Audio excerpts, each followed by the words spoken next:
राजस्थान में सरकार के गठन से ही दो मुख्यमंत्री काम कर रहे हैं। एक तो स्वयं मुख्यमंत्री में है तो दूसरा भी स्वयं को मुख्यमंत्री ही समझकर ही काम कर रहा है।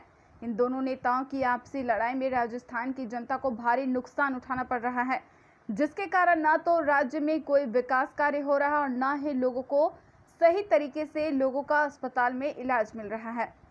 यह बात केंद्रीय भारी उद्योग राज्य मंत्री अर्जुन राम मेघवाल ने रविवार को बांसवाड़ा के भाजपा कार्यालय में आयोजित पत्रकार वार्ता में कही। केंद्रीय मंत्री मेघवाल पत्रकारों से रूबरू होते राजस्थान की कांग्रेस सरकार पर निशाना साधते हुए कहा कि राजस्थान में दो मुख्यमंत्री हैं और दोनों खेमे कुर्सी के लिए लड़ रहे हैं। जनता बेचारी कोरोना संक्रमण से त्रस्त हो रही है।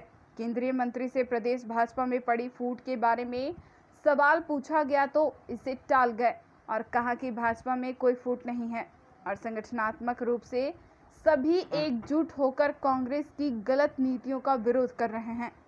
उन्होंने देश में डीजल पेट्रोल के बढ़ते भाव को लेकर कहा कि कोविड के कारण पूरे विश्व की अर्थव्यवस्था डगमगा गई है, जिसके कारण यह स्थिति अस्थायी तौर पर उभरी है, जिसका निराकरण समय के साथ हो जाएगा।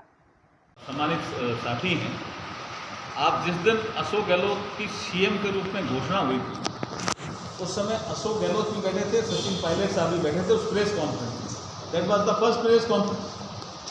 तो उस समय जो सचिन पायलट साहब ने बोला वो मैं आपको रिकॉल करूँगा, आपको उसको देखना चाहिए कि बीजेपी कहती है कि कांग्रेस का मुख्यमंत्री कौन, और शायद 10-12 दिन उसका हल्ला चला था, ध्यान आ रहा था आपको।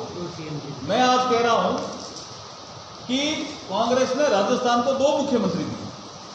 ये स्टेट ही अपने आप में, स्टेटमेंट ही अपने आप में अनस्टेबल गवर्नमेंट का सिग्नल है। तो पहली प्रेस कॉन्फ्रेंस में ये एक नहीं थे, एक मुख्यमंत्री बना, दूसरा